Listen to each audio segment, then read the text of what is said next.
I remember when like the singles started coming out, and Hmm. I was listening to them all, and I really love your voice in all of them. I really love how you will like play with your voice, and like kind of and there's a part of it that is like, it is at times it's like unexpected, and at times it's like really playful. It's There's just like so much going on that I think is like really fun. I think that really like makes the album and makes the songs. um it's not, I feel like it's not like a natural thing to do, you know, because it's not like a straightforward like singing thing. How do you Yeah, think you found the like, you know, the like license to do that, or the vibe. the vibe? Yeah. um, yeah, thank you. That's cool to notice. It's been interesting actually. This album particularly, more people have noticed like the way that I choose to sing, which I don't know. I often just talk about this like the voices that I channel or pick are, it's almost like going into a closet and picking different outfits out. Like Hmm. they're all me, but some days I want to like, I'm gonna, oh, what would it be like if I tried to do this with my voice or this or it's just fun. Yeah, it's very playful. Like I enjoy playing around, and it's challenging to see what I can pull off and what I can get away with. And I'm really good at emulating sound that I hear, so almost like a bird. So if I hear anything, I will like try to duplicate it, and some of it's conscious, but some of it's unconscious. Like I will sometimes like feed my brain like certain albums or music. Like if I'm recording or if I'm like trying to write, I'll listen to like, I don't know, like Roy Orbison and Angel Olsen only for like a month, and then I know that I'm going to internalize that and probably copy it a little bit when I sing. It's like an ingredient that's going to come out, if that makes sense. That's cool. So That's that's the, like method acting for your voice. yeah, I don't have one voice. I have many outfits of voices that I Is like there to like try. a, when did you like realize that you like could do that with your voice, like emulate things? Honestly, I realized it when I was 16, but I didn't know I was a singer. I just, looking back, I know that's when it started because I had like, for instance, Britney Spears just came out with some music, and I had her CD, and I would listen to it on repeat and force my voice to be exactly like her voice. Like, I don't know, I guess everybody maybe sings along, but I was like, I'm going to become like exactly the tone, the note. I didn't know that I was like kind of teaching myself how to sing in this like weird way, but and then later on, like Neutral Milk Hotel, I remember trying Hmm. to sing like as long, he would sing these really long notes, you know, Yeah. and I would try to like hold the note as long as he could, the same power. So it literally, again, it was like just a different version of learning to sing. But my goal was to be exactly like, this thing would happen where I would like lock in and our voices would become one. And I'd be Yeah. like, I did it. And I didn't know I was a singer until many years after those two experiences. But uh, I think I've just had it since the beginning. I don't know why I just started out like that. How did you like know that you were a singer then? When I got sober when I was 21, and I think when I was like 22 or 23, I was kind of experimenting with my creative life and like, what do I want to be or who do I want to be kind of vibes.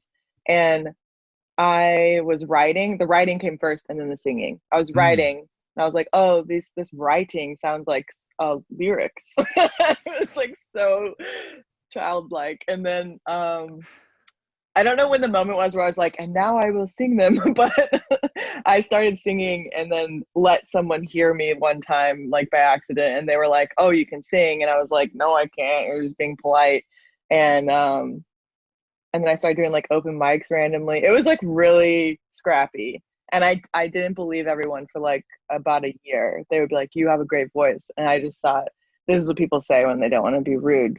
I'm one of those people. Like I'm one of those people that can't sing and people are just being nice to me, but yet I couldn't stop doing it. I was like possessed. I was like, I have to sing. I love doing this, and so I started believing them around year two, and now I'm like, yeah, I can. I'm fine. But at the beginning, I was like, everyone's lying to me, but I can't stop. Do you enjoy writing or singing more then? Oh, great question. Wow. I don't know if it's like which child do you like more kind of vibes. Sure, but I like, love them all. But right. But I feel I like mean, some people sing to write and some people write to sing or. I guess I do think of my voice as an instrument, but I use that instrument to portray words, which I do think are very important. Like I don't know if snobby's probably like a rude way to put it, but I'm very intentional about how I write and what I write, and I don't believe in writing like fluff. Like it has to be good. It has to like mean something and be honest and like yeah, I guess I'm a writer first, and then the singing just supports the writing mostly. I'm not really into like scatting.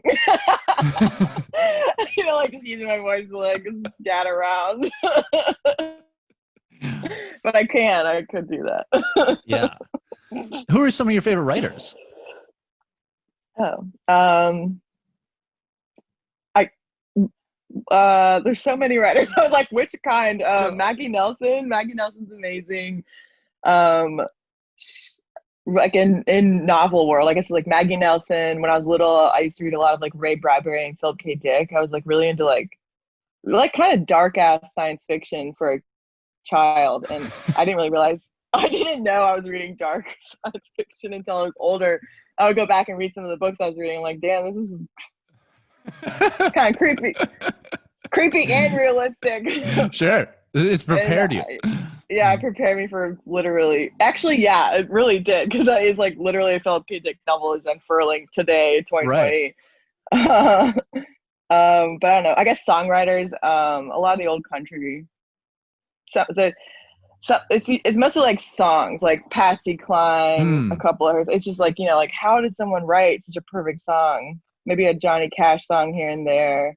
Um, I'm like trying to think. I just got into Blaze Foley very recently. My God. I know. I don't I know if that's like saying I just discovered the Beatles, but I didn't know about him until last week.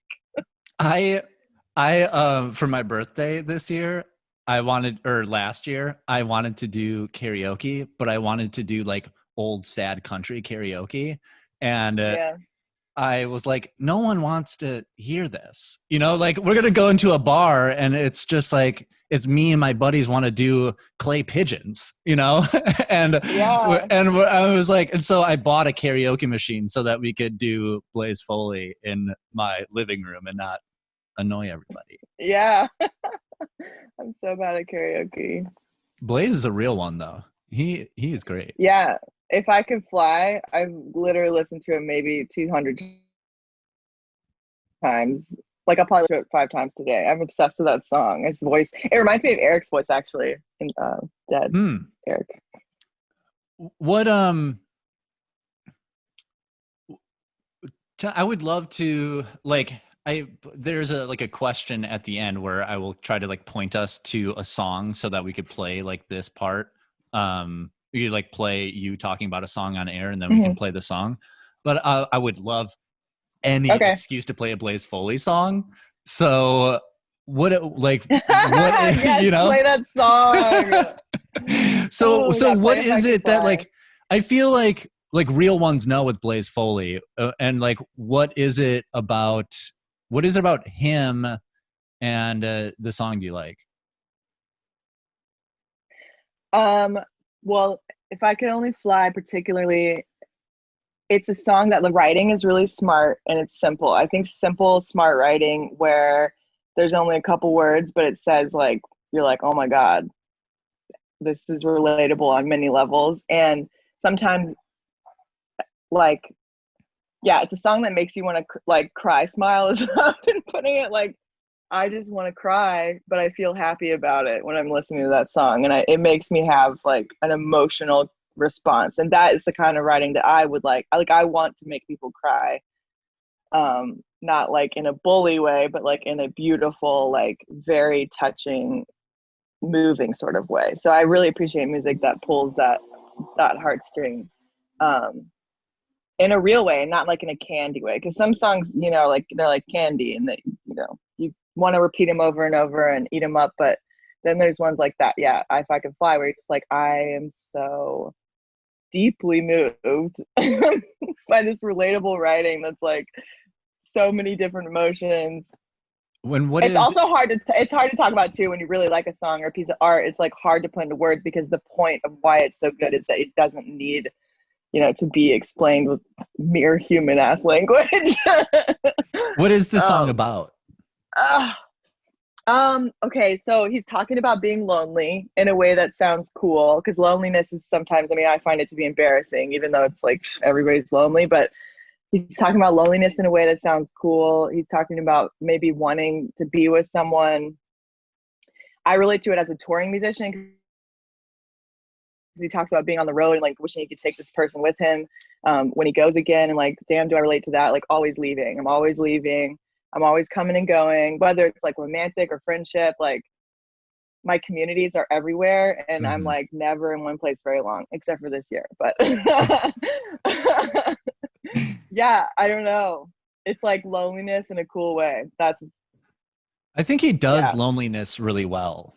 In a couple of his other songs too, where he'll talk about like being on a bus and like seeing someone, and there's like an empathy there that he has, but you know, that like solitary empathy. There's he just has something that is really hard, and it's hard to, like you were saying, to be simple, because when you like, you want to, and I feel like we're a bit of the same there, where like we like love sad songs, you know, we love Blaze, we love that Angel Olsen, you know, that Roy Orbison, they get to that feeling, and it's like sometimes you want to get there so hard that it's so hard to just overdo that, you know, to try to get there so much that you like never do, because you're trying so hard to like get people to feel that emotion, but being simple with it is a really difficult thing to do. I feel like you can't do that unless it's coming from a real place. Like, I don't think you can write an actually good sad song. Like, if it's coming from the heart, it's going to reach the heart. But if it's not, and you're just like writing, I don't know, it has to come from somewhere real. Even if it's like Dolly vibes, where she would write from other people's perspectives that weren't necessarily maybe her life experience. That was her talent, and she was very real with being able to channel in that way. So it's like the realness reached the realness, you know, in all of us. But then there's like, you know, Angel, who I don't know, but I'm sure she's writing from her own experience, or myself, I'm writing from my own experience. And so if it's coming from a real place, like for me personally, when I'm writing, if I'm singing a song, every time I perform that song, I have like a picture show running in my head of what I'm writing about. It's like a terrible it's not terrible. It's not terrible, because it's healing to have to like relive, and it's to a certain extent to relive, go back to that emotional place, to be able to emit that emotion, to share it with the audience publicly, is forever healing. But also that's how I'm able to like, it depends. Some nights I'm like, oh man, I'm like crying because of the song, and some nights I'm like, I hate this part because I have to hit this note that's literally impossible. Why did I write it like that? This is very hard. Have you ever started on a song and you're like, I don't want to relive this. I don't want to want to do this all the time. No. I don't write songs unless I am okay with. I guess it's weird to make a choice for your future self, but I only write songs that I like and like, not like, that I'm obsessed with. like if I write a song, I'm not obsessed with it. Like, also the band is like that. Like, it'll just die. Like, we're like, all right. But if it wants to live, it will continue forward. And like, I mean, occasionally I'll get sick of playing a song, like every now and then, like especially like singles, because obviously we have to play them every set. We might be like, we're bored for a while, but it's never like you're excommunicated forever song. Right. I hate you. Right. What is the flower of devotion? Well, that line actually came from a lyric in a song, the last song, Flying, where I was writing about a person, and I was trying to speak about the moment when, maybe not the moment you fall in love with someone, but it's like, how do you know when that happens? There's all that questioning, like, is this love? Or like, even like if it's a friend and you're like, oh my God, I think I have a crush, or like, I think my feelings are different than I thought they were, or it's like that moment I was trying to write about, like when you're looking at someone and you're like the garden. I was looking Yes. at emotions as a garden, which, honestly, I dare say could have come all the way back, going back to Nutri-Milk Hotel. He would often talk about the garden, and I always thought he was talking about like vaginas or something.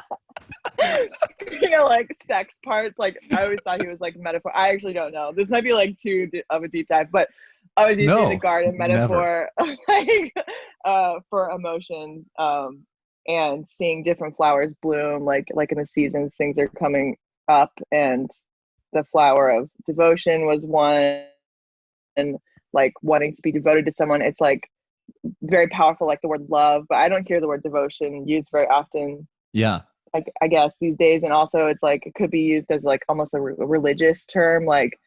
And the other words I used in that paragraph that weren't the album title were like obsession, attraction, attention, kind of like an opposite of the other single, Loner, where I was talking about wanting to be alone and wanting to be autonomous, and like that cool solitude that Blaze Foley seems to emulate so Yeah.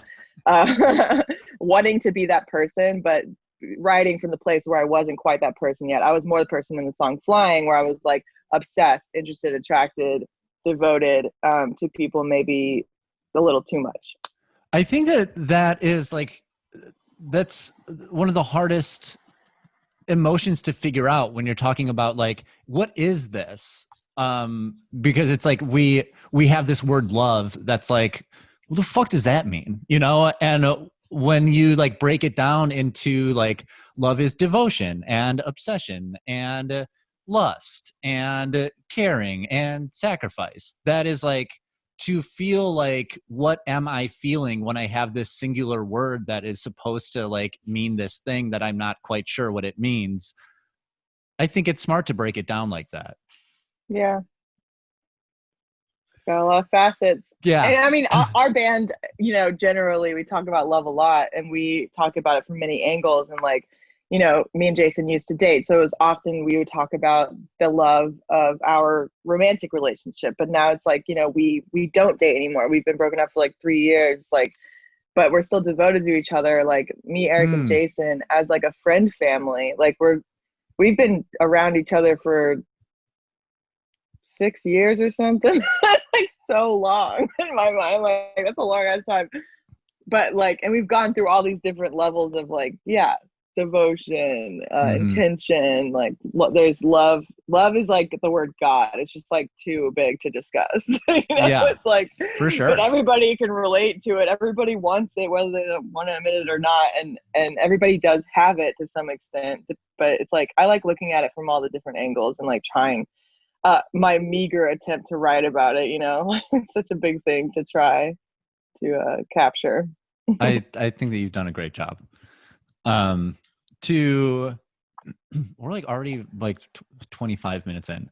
I do, to end, I want to talk about voting, because we're in Wisconsin, and Wisconsin is always a swing state and a close state. I was wondering what your thoughts on voting are.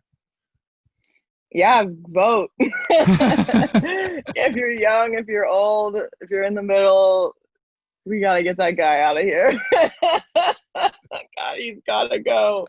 Or that's I think what I would say is, for people who are like, yeah, totally, I'm gonna vote, but are you registered? Have you figured that shit out? Like, go figure it out now. Because if come election day, if you're like, whoops, I didn't, there's no time for like that anymore. You gotta be like on it. Like, it's your homework. Go online. I post stuff in my stories all the time about like registering yourself, figuring out like, what are we doing? Are we going into a poll? Are we mailing it in? Mm-hmm. Do it now. Yes, thank you. And can you so what I'm gonna like make a collage of these. Could you just say like I'm Emily from Dead and go vote? I'm Emily from Dead. Please go vote. Wonderful. I'm Emily from Dead. Should I do more? Yeah. Sorry, I'm used to doing this No. because they've been having me do one-liners for radio, and I just have to like repeat them. Yeah. You got it. Do it up. Do a couple more. Okay. What's up? I'm Emily from Dead. Please go vote. Hi, I'm Emily from Dead. Please go vote. These are great. Thank you. There you go. And then finally, I heard you got a little pup. Oh yeah, do you want to see her? Yeah, I do. I don't know why she's not up here. Oh, because I painted my nails. Bijou! She just sleeps under my bed. Oh my God. Here, buddy. Bijou. Radio. Oh my God. I'm making this a thumbnail for sure. Oh my freaking Lord. Oh my God. Unreal. How did you oh my God. She just, whatever you do, she'll just. So chill. Doesn't care. Usually dogs are like freaking out or like don't like to be held. That's like I'll hold her like a baby. Like a scarf. Oh my God. She's 8 weeks old. Oh, 8 weeks old? Hold on, let me get a picture of this. Yeah, she's 8 weeks old, and she already. I think I have her pretty house trained, and I'm teaching her to sit now. Wow. The first week I was like really depressed. I was like, I can't fucking do this. Being a mom is hard. I'm never having kids. I was like, this is not okay. It's fucked up. No one talks about this. I was like, this is awful. But now I think it's gonna be okay. Normalize the difficulty of dog ownership. It's fucked up. Okay. Okay, that's it. Cool. That's the end? That's the end. All right. Thanks for talking. How is this live? No. Will you send a link in the email? Yeah. Okay, cool. All right. Thanks for talking. Bye, Dustin. Bye, Emily. Bye, Bijou.